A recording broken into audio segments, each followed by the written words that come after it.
Quizás aquel terror que sentía, que tantos otros sienten, de acostarme en una habitación desconocida, quizás ese terror no sea otra cosa que la forma más humilde, oscura, orgánica, casi inconsciente, de ese rotundo y desesperado rechazo puesto por las cosas que constituyen lo mejor de nuestra vida presente, a que con nuestra aceptación asumamos mentalmente la fórmula de un futuro en las que ellas no figuran. Rechazo que estaba en el fondo del horror que tantas veces me había inspirado la idea de que mis padres morirían un día, de que las necesidades de la vida podrían obligarme a vivir lejos de Gilbert, o simplemente a instalarme de manera definitiva en un país donde nunca más volvería a ver a mis amigos. Rechazo que también estaba en el fondo de mi dificultad para pensar en mi propia muerte o en una supervivencia como la que Bergot prometía a los hombres en sus libros, en la que no podría llevar mis recuerdos, mis defectos, mi carácter, que no se resignaban a la idea de dejar de existir y no querían para mí ni la nada, ni una eternidad de la que estarían excluidos. Cuando Swann me había dicho en París, un día en que me encontraba particularmente enfermo, debería ir a esas deliciosas islas de Oceanía, verá cómo no vuelve. Habría querido responderle, pero entonces no veré más a su hija, viviré en medio de cosas y de gente que ella nunca ha visto, y sin embargo mi razón me decía, ¿y qué más te da si eso no ha de afligirte? Cuando Monsieur Swann te dice que no vas a volver, quiere decir que no querrás volver, y si no quieres es porque allí serás feliz. Porque mi razón sabía que el hábito que ahora iba a asumir, la tarea de hacerme amar aquella morada desconocida, cambiar de sitio el espejo de luna, el color de las cortinas, parar el reloj del péndulo, también se encarga de que terminemos apreciando a los compañeros que al principio nos habían desagradado, de dar otra forma a los rostros, de volver atractivo el sonido de una voz, de modificar la inclinación de los corazones. Cierto que esas nuevas amistades hacia lugares y personas tienen por trama el olvido de las antiguas. Pero precisamente mi razón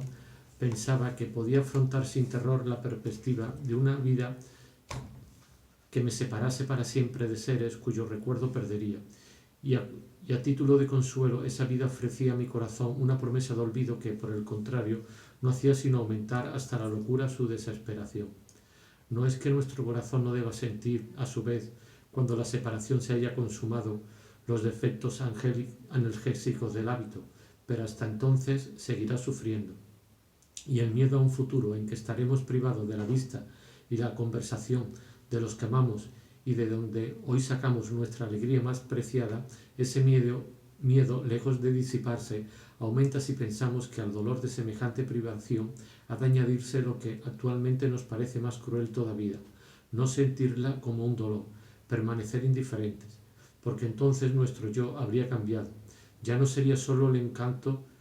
de nuestros padres, de nuestra querida, de nuestros amigos, lo que habría dejado de existir a nuestro alrededor. Nuestro cariño por ellos habría sido arrancado tan perfectamente de nuestro corazón, del que hoy es una parte notable, que podríamos encontrarnos a gusto en una vida sin ellos.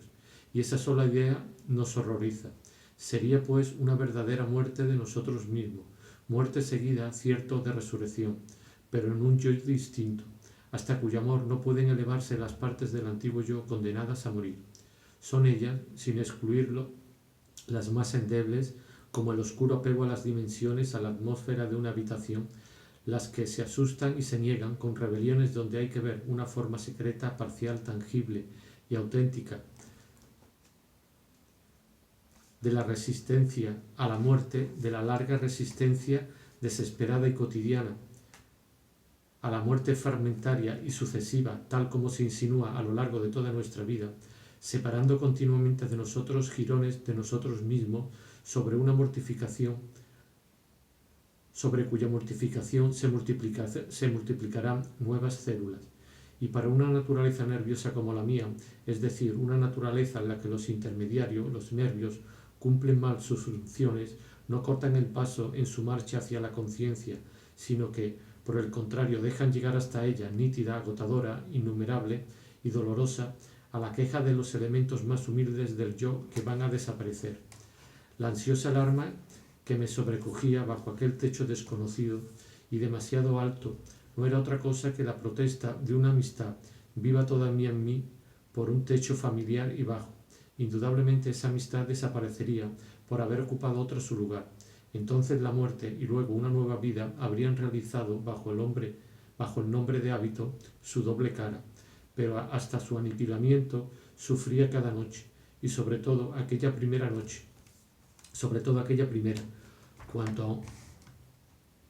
cuando ante un futuro ya cumplido donde ya no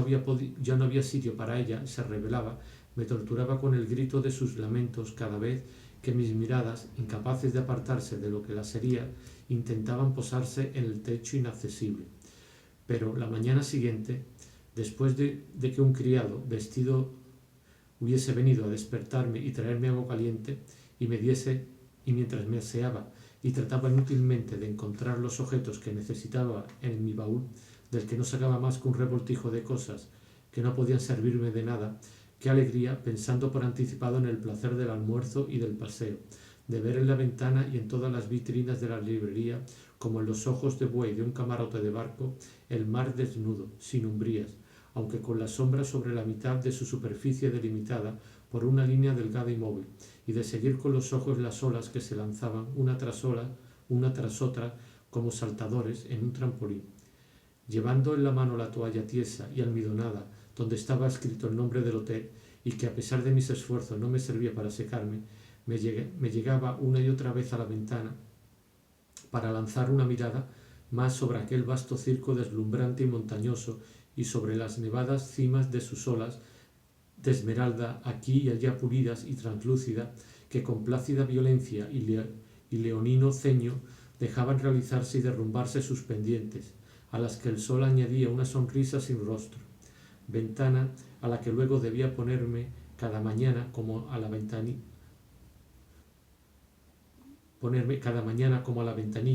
de una diligencia en la que hemos dormido, para ver si durante la noche se ha acercado o alejado la anhelada cordillera. Y aquí, aquellas colinas del mar que antes de volver hacia nosotros danzando pueden retroceder tanto que a menudo, solo después de una larga llanura arenosa, percibía yo, a una gran distancia, sus primeras ondulaciones, en una lejanía transparente, vaporosa y azulada como esos ventisqueros que se ven en el fondo en los cuadros de los primitivos toscanos. Otras veces era muy cerca de mí, donde el sol reía sobre aquellas olas de un verde tan suave como el de las praderas alpinas, en las montañas donde el sol se exhibe aquí y allá como un gigante que descendería alegremente a saltos desiguales sus laderas. Conserva no tanto la humedad del suelo como la líquida movilidad de la luz. De hecho, en esa brecha que practican la playa y las olas en medio del resto del mundo, para que por allí pase, para que allí se acumule la luz, es esta sobre todo, según la dirección de donde venga y que seguimos con los ojos, es esta la que se desplaza y sitúa las ondulaciones del mar. La diversidad de la iluminación no deja de modificar la orientación de un lugar, no deja de alzar frente a nosotros nuevas metas, inspirándonos el deseo de alcanzarlas, igual que haría un itinerario larga y efectivamente recorrido en un viaje. Cuando por la mañana el sol venía de la parte trasera del hotel,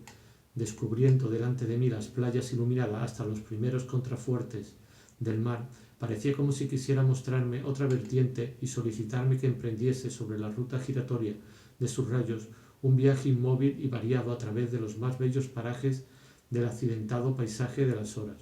Y desde esa primera mañana el sol me señalaba a lo lejos con un dedo sonriente aquellas cimas azules del mar cuyo nombre no trae ningún mapa, hasta que, aturdido ante su sublime paseo por la superficie resonante y caótica de sus crestas y avalanchas, vino a refugiarse del viento en mi cuarto, descansando sobre la cama deshecha y desgranando su riqueza sobre el lavabo empañado, en el baúl abierto, donde por su esplendor mismo y su lujo extemporáneo aumentaría todavía más la impresión de desorden. Viento marino, del que, una hora más tarde, en el amplio comedor, mientras almorzábamos, y de la cantimplora de cuero de un limón exprimíamos algunas gotas de oro sobre 2 lenguados que no tardaron en dejar en nuestros platos el penacho de sus espinas, rizado como una pluma y sonoro como una cítara, pareció cruel a mi abuela no poder sentir su soplo vivo a causa de la armazón transparente, aunque cerrada, que, como una vitrina, nos separaba de la playa a pesar de ofrecérnosla entera a la vista, y en la que el cielo entraba tan completamente que su azul parecía ser el color de las ventanas y sus nubes blancas un defecto del cristal. Persuadiéndome de que estaba sentado en el malecón o en el fondo del boudoir del que habla Baudelaire, me preguntaba si su sol radiante sobre el mar no era, bien distinto del rayo de la tarde, simple y superficial, como un trazo dorado y trémulo, el mismo que en ese momento abrasaba el mar como un topacio, lo hacía fermentar, tornarse rubio y lechoso como la cerveza, espumoso como la leche, mientras de vez en cuando aquí y allá lo recorrían grandes sombras azules que algún dios parecía divertirse en desplazar, moviendo un espejo en el cielo. Por desgracia, no era sólo por su aspecto por lo que difería de la sala de Combray que daba a las casas de enfrente, aquella sala de Balbec, desnuda, inundada de sol verde como el agua de una piscina y limitada a unos pocos metros de distancia por la pleamar y la luz meridiana que levantaban, como ante la ciudad celeste, una muralla indestructible y móvil de esmeralda y oro. En Combray, como nos conocía todo el mundo, no me preocupaba de nadie. En la vida de los baños de mar no conocemos a nuestros vecinos. No tenía yo aún edad suficiente y seguía sintiéndome demasiado sensible para haber renunciado al deseo de agradar a los demás y poseerlos. No disponía de la indiferencia más noble de un hombre de mundo, que un hombre de mundo habría sentido ante la gente que almorzaba en el comedor, ni ante los muchachos y muchachas que paseaban por el dique, con los que sufría pensando que no podría hacer ninguna excursión, menos sin embargo de lo que habría sufrido si la abuela, desdeñosa de las convenciones mundanas y sólo preocupada por mi salud, les hubiese dirigido el ruego para mí humillante de aceptarme como compañero de paseo. Sea que volviesen hacia algún chalet desconocido, sea que saliesen de él para ir, raqueta en mano, a un campo de tenis o montasen caballo cuyos cascos pisoteaban mi corazón, los miraba con curiosidad apasionada, envueltos en aquella luminosidad cegadora de la playa que altera todas las proporciones sociales. Seguía cada uno de sus movimientos a través de la transparencia de aquel gran ventanal acristalado que tanta luz dejaba pasar. Pero el ventanal interceptaba el viento, y este era un defecto a ojos de la abuela que, no pudiendo soportar la idea de que perdiese yo el beneficio de una hora de aire, abrió a escondida uno de aquellos cristales e hizo volar al mismo tiempo, junto con los menús, los periódicos, los velos y las gorras de todas las personas que estaban comiendo. Ella, en cambio, sostenida por el soplo celeste, permanecía tranquila y sonriente como Santa Blandina, en medio de las inventivas que, reforzando mi impresión de aislamiento y tristeza, concitaban contra nosotros todos los turistas despectivos, despeinados y furiosos. En buena medida, cosa que en Balbec, dada la población de ordinario vulgarmente rica y cosmopolita, de esas clases de hoteles de gran lujo, un carácter daba a la población de ordinario vulgarmente rica y cosmopolita, de esas clases de hoteles de gran lujo, un carácter provinciano bastante acentuado. Se trataba de personalidades eminentes de los principales departamentos de esa parte de Francia. Un presidente de audiencia de Caen, un decano del Colegio de Abogados de Cherbourg, un gran notario de Le Mans, que en la época de vacaciones, partiendo de los puntos donde estaban diseminados todo el año como tiradores o como peones de juego de las damas, venían a concentrarse en aquel hotel. Siempre ocupaban las mismas habitaciones y, con sus mujeres que tenían pretensiones a la aristocracia, formaban un pequeño grupo al que se habían sumado un gran abogado y un gran médico de París, que el día de la partida les decía: «Ah, es verdad, no toman ustedes el mismo tren que nosotros. Son unos privilegiados. Llegarán a casa para el almuerzo». «¿Cómo que privilegiados? Ustedes que viven en la capital, en París, la gran ciudad, mientras que yo vivo en una pobre cabeza de partido de 100.000 almas. Exactamente 102.000, según el último censo. Pero ¿qué es eso comparado con los 2,5 millones de ustedes? Y con el asfalto y todo el esplendor de la alta sociedad parisiense». Lo decían pronunciando con fuerza la R, al estilo aldeano, pero sin la más mínima acritud, porque en sus provincias eran luminarias y habrían podido, como tantos otros, trasladarse a París. Al presidente de la audiencia de Caen le habían ofrecido varias veces un puesto en el Tribunal Supremo. pero habían preferido quedarse donde estaban, por amor a su ciudad, o a la oscuridad, o a la gloria, o porque eran reaccionarios y por el placer de las relaciones de vecindad con los castillos. Algunos además no volvían directamente a su cabeza de partido. De hecho, como la bahía de Baalbek era un pequeño universo aparte en medio del grande, un cestillo de estaciones que reunía en círculo la variación de los días y la sucesión de los meses, de tal modo que no solo los días en que se divisaba Ribebel, lo cual era señal de tormenta, se distinguía en ella el sol sobre las casas, mientras en Baalbek el cielo estaba negro, sino también porque cuando a Baalbek había llegado los fríos, uno podía estar seguro de encontrar en la otra orilla 2 o 3 meses más de calor. Cuando llegaban las lluvias y las brumas, al acercarse el otoño, aquellos habitués del Gran Hotel, cuyas vacaciones empezaban tarde o duraban más tiempo, mandaban cargar sus baúles en una barca y cruzaban para alcanzar el verano en Ribebel o en Costedor. Ese grupito del hotel de Baalbek miraba con recelo a cada recién llegado, y todos, aparentando desinterés, interrogaban sobre él a su amigo, el maître del hotel, porque era el mismo, Aimé, que volvía todos los años para la temporada y les guardaba sus mesas, y cada una de sus señoras esposas, sabiendo que su mujer esperaba un niño, confeccionaba después de las comidas alguna prenda de la canastilla, mientras nos miraban de arriba abajo con sus impertinentes, a mi abuela y a mí, porque comíamos huevos duros en la ensalada, lo cual se consideraba ordinario y no se hacía en la buena sociedad de Alençon. Afectaban una actitud de desdeñosa ironía hacia un francés al que llamaban Majestad, y que en efecto se había proclamado a sí mismo rey de un pequeño islote de Oceanía, poblado por unos cuantos salvajes. Vivían en el hotel con su hermosa querida, a cuyo paso cuando iba a bañarse los chiquillos gritaban «Viva la reina», porque les lanzaba una lluvia de monedas de 50 céntimos. El presidente de la audiencia y el decano de los abogados no querían siquiera parecer que la veía, y si alguno de sus amigos la miraba, se creían en el deber de avisarle que era una obrerilla, pues se había asegurado de que en Ostende utilizaban, pues me han asegurado que en Ostende utilizaba la caseta real. Naturalmente, se alquila por 20 francos. Usted mismo puede utilizarla si tiene ese capricho. Y sé de muy buena fuente que él había solicitado audiencia al rey, quien puso en su conocimiento que no tenía ningún interés en conocer a este soberano de Guignol. Ah, de veras, qué interesante. Lo cierto es que hay cada gente, y sin duda todo esto era cierto, pero también era irritante advertir que para una buena parte de la multitud ellos no eran más que unos buenos burgueses que no conocían a aquel rey y a aquella reina tan pródigos de su dinero, que el notario, el presidente y el decano sentían, al paso de los que ellos llamaban un carnaval, un mal humor muy grande, y manifestaban en voz alta una indignación de la que estaba al corriente su amigo el maître d'hôtel, quien, obligado a poner buena cara a unos soberanos más generosos que auténticos, cuando le tomaba la comanda, dirigía de lejos a sus viejos clientes un guiño significativo.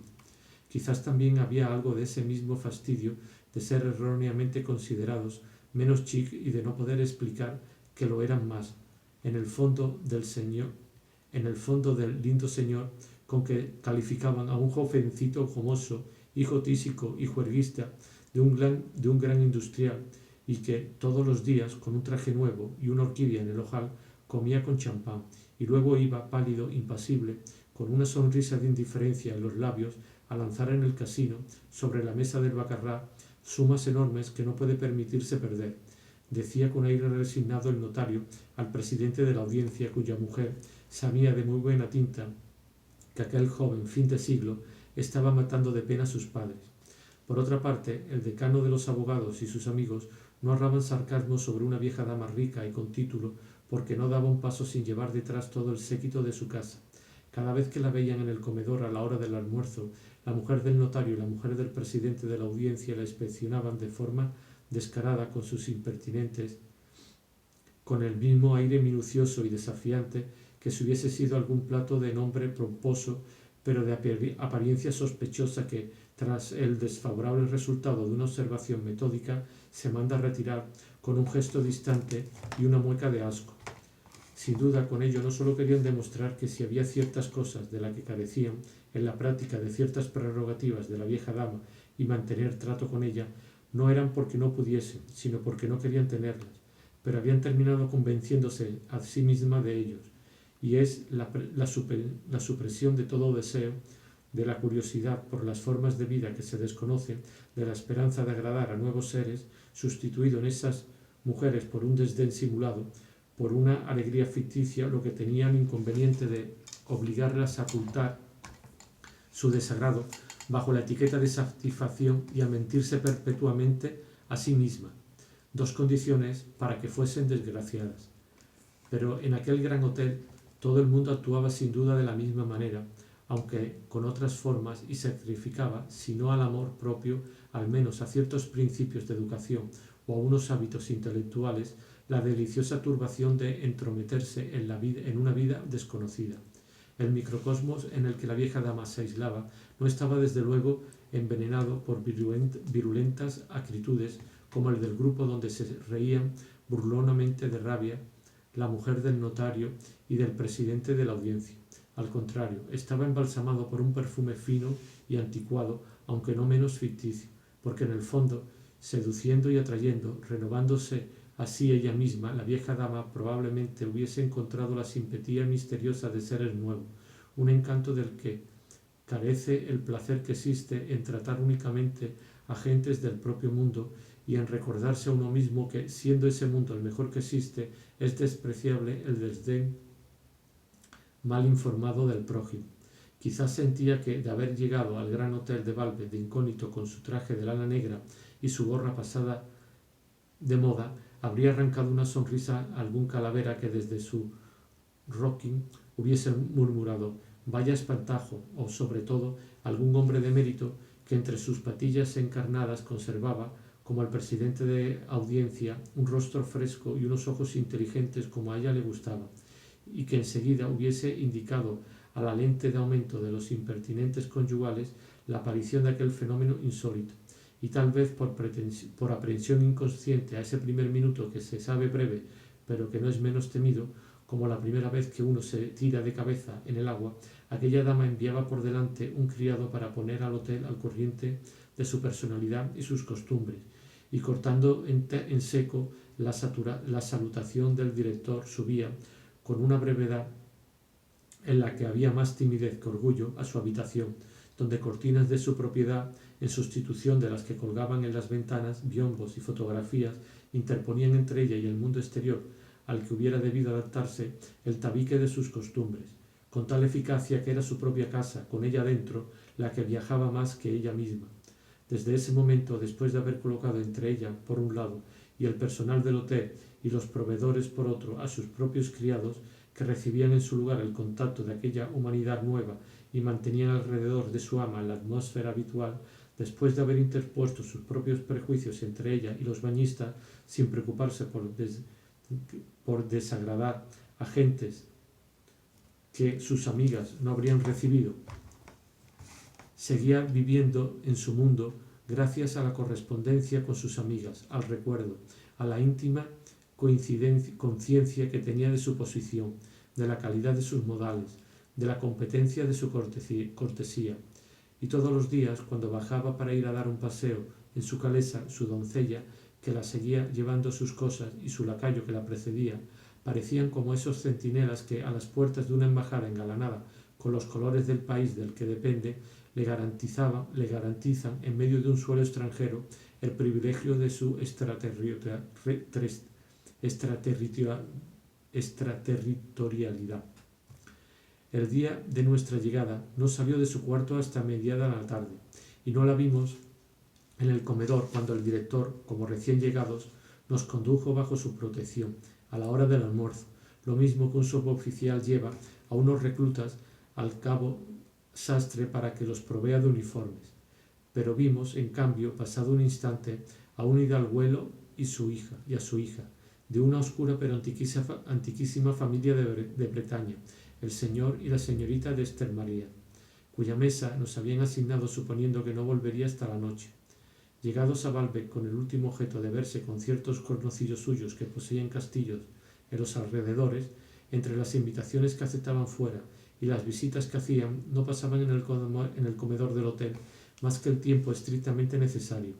Era su altivez la que los preservaba de cualquier simpatía humana, de todo interés por los desconocidos sentados a su alrededor, entre quienes Monsieur de Estermaría conservaba el aire glacial, impaciente, distante, rudo, puntilloso y malintencionado que se asume en una fonda de estado en medio de viajeros a los que nunca hemos visto, a los que nunca volveremos a ver y con los que no conciben otras relaciones que defender frente a ellos el pollo frío propio y su sitio en el vagón. Hacía un momento que habíamos empezado a almorzar cuando vinieron a levantarnos por orden de Monsieur de Estermaría, que acababa de llegar y sin el menor gesto de excusa hacia nosotros rogó en voz alta al maître del hotel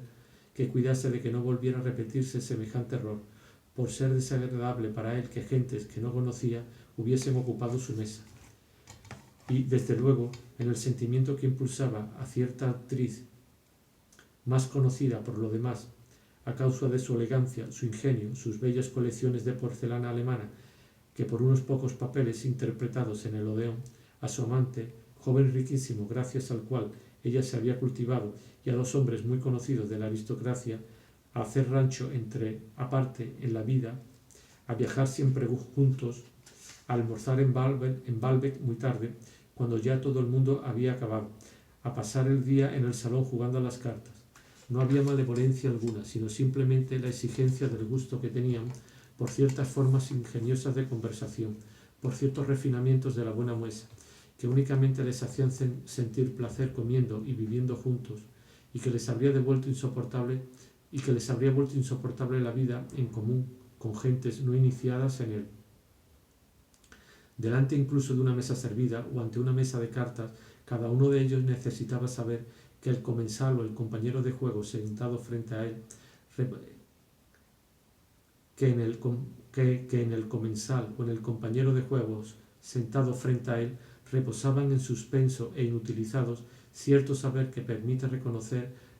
la pacotilla con que tantas mansiones de París se adornan, haciéndola pasar por una Edad Media o un Renacimiento auténticos,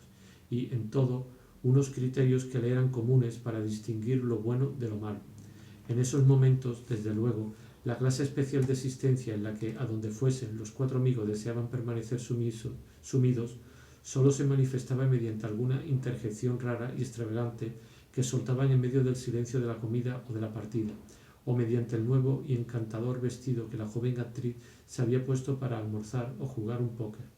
Pero al envolverlos así en costumbres que conocían a fondo, ese tipo de existencia bastaba para protegerlos del misterio de la vida ambiente.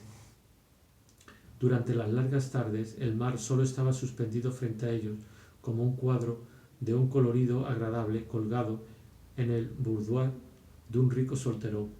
y solo entre jugada y jugada alguno de los jugadores, sin nada mejor que hacer, alzaban los ojos hacia el mar para deducir alguna indicación sobre el buen tiempo o la hora, y recordar a los otros que la merienda esperaba. Y por la noche no cenaban en el hotel, donde las fuentes eléctricas, inundando con la luz que emanaba a corchos el comedor, lo transformaban en una especie de inmenso y maravilloso acuario ante cuya pared de cristal la población obrera de Baalbek, los pescadores, también las familias de la clase media, invisibles en la sombra, se apretujaban contra los cristales para contemplar, lentamente mecida en remolinos de oro, la lujosa vida de aquellas gentes, tan extraordinaria para los pobres como la de peces y moluscos extraños. Gran cuestión social, saber si la pared de cristal protegerá siempre el festín de los animales maravillosos y si la oscura muchedumbre que mira con avidez en la noche no irá a cogerlos en su acuario y a comérselos.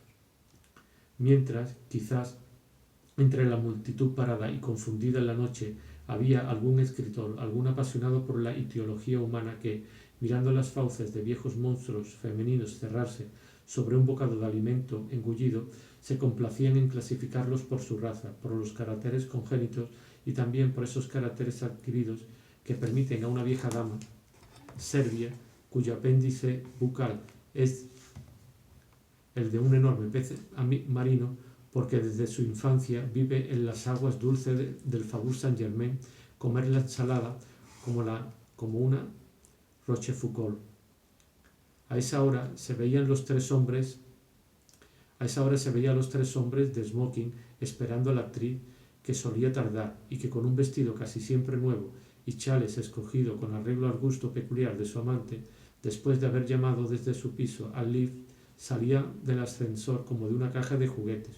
y los cuatro, convencidos de que el fenómeno internacional del Palace, implantado en Baalbek, había hecho florecer en él el lujo, más el lujo que la buena cocina, metiéndose en un coche, iban a cenar a media legua de allí, en un pequeño y renombrado restaurante donde mantenían con el cocinero interminables charlas sobre la composición del menú y la confección de los platos. Durante ese trayecto, el camino bordeado de manzanos por la parte de Baalbek no era para ellos más que la distancia que debían cubrir, no muy distinta en la oscuridad de la noche de la que separaba sus domicilios parisenses del Café Anglés o del Tour d'Argent. Antes de llegar al pequeño y elegante restaurante donde, mientras los amigos del joven adinerado le envidiaban aquella amante tan bien vestida, los chales de esta desplegaban ante la pequeña comitiva una especie de velo perfumado y levísimo, como suficiente para separarla del mundo. Por desgracia para mi tranquilidad, yo estaba muy lejos de ser como toda aquella gente. Muchos de ellos me importaban. Habría querido no ser ignorado por un hombre de frente deprimida,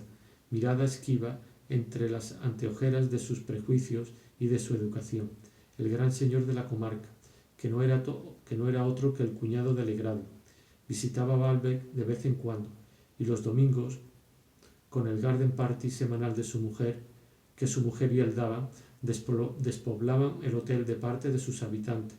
porque uno o dos de ellos estaban invitados a esas fiestas, y porque los demás, para no parecer que no lo estaban, elegían ese día para irse a una excursión lejana. Sin embargo, el primer día había sido muy mal recibido en el hotel, cuando el personal, recién llegado de la Costa Azul, aún no sabía quién era. No solo no iba vestido de franela blanca, sino que, por vieja usanza francesa e ignorancia de la vida de los hoteles de lujo, al entrar en un vestíbulo donde había señora, se había quitado el sombrero en la puerta, obligando al director a tocarse siquiera el suyo para responderle, convencido de que debía de ser alguien de la más humilde extracción, un hombre, como él decía, que sale de abajo. Solo a la mujer del notario le había llamado la atención el recién llegado, del que emanaba toda la vulgaridad embarada de las gentes con infausto, y había declarado, con ese fondo de discernimiento infalible y de autoridad irrefutable, que de una persona para quien no tiene secretos, la mejor sociedad de Le Mans, que ante él uno se sentía en presencia de un hombre de alta distinción, de una educación impecable, y que contrastaba con todo lo que podía encontrarse en Baalbek, que ella juzgaba indigno de su trato hasta el punto de que no lo trataba. Este juicio favorable sobre el cuñado de Legradin se debía quizás al aspecto apagado de una persona que no tenía nada de intimidatoria, o quizás al hecho de haber reconocido en aquel gentilhombre de campo con trazas de sacristán los signos masónicos de su propio clericalismo. Aunque me hubiese enterado de que los jóvenes que todos los días montaban a caballo delante del hotel eran los hijos del equívoco dueño de una tienda de novedades, al que mi padre nunca hubiera consentido conocer, la vida de los baños de mar los erigía a mis ojos en estatuas ecuestres de semidioses, y lo mejor que podía esperar era que nos dejasen caer alguna de sus miradas, sobre mí, sobre el pobre muchacho que yo era y que solo salía del comedor del hotel para ir a sentarse en la arena. Habría querido inspirar simpatía incluso al aventurero que había sido rey de una isla desierta en Oceanía, incluso al joven tuberculoso de quien me gustaba suponer que debajo de sus insolentes modales escondía un alma tímida y tierna que quizás hubiese prodigado tesoros de afecto para mí solo. Además, Al revés de lo que suele decirse de las amistades de viajes, como ser visto en compañía de ciertas personas puede darnos, en una playa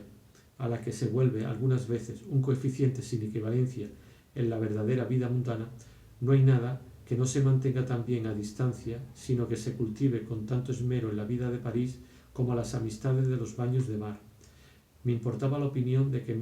que de mí podrían tener todas aquellas notabilidades momentáneas o locales a las que mi inclinación a ponerme en el lugar de la gente y a imaginar su estado de ánimo me hacía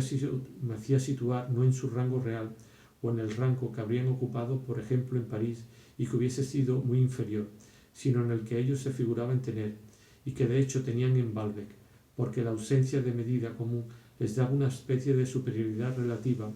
y de interés singular, y entre todos ellos no había ninguno, cuyo desprecio me doliese más que el de Monsieur de Estermaria, porque desde que entraron me había fijado en su hija, en su bonita cara pálida y casi azulada, en el inconfundible porte de su alta estatura, en su modo de caminar, que para mí evocaba con razón su linaje, su educación aristocrática y con mayor claridad, dado que conocía su apellido,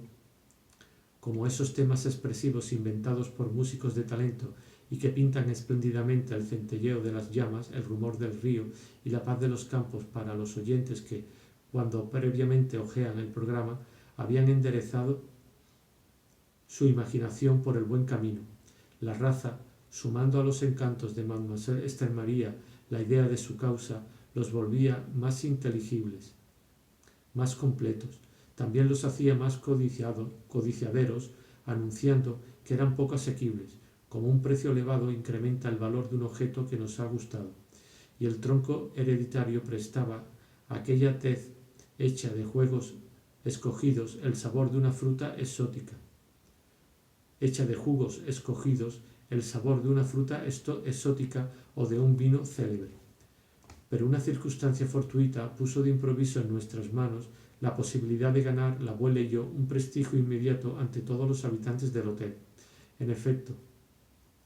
desde ese primer día, en el momento en que la vieja dama bajaba de su habitación provocando, gracias al lacayo que la precedía, a la doncella que corría detrás con un libro y una manta olvidados, una viva impresión sobre los ánimos y suscitando en todos una curiosidad y un respeto a los que fue visible que escapaba menos que nadie Monsieur de Estermaria, el director del hotel se inclinó hacia la abuela y por amabilidad, lo mismo que al Shah de Persia o a la reina Ranavalo indica un espectador oscuro que desde luego no puede tener ninguna relación con el poderoso soberano, aunque puede parecerle interesante haberlo visto a unos pasos de distancia, le murmuró al oído: la marquesa de Villaparisis. En el mismo instante en que aquella dama, viendo a mi abuela, no podía contener una mirada de gozosa sorpresa. Puede pensarse que la repentina aparición, bajo los rasgos de una viejecita, de la más poderosa de las hadas, no me habría procurado más placer, falto como estaba yo de cualquier medio para acercarme a Mademoiselle de Estermaria, en un sitio donde no conocía a nadie, y digo nadie desde un punto de vista práctico,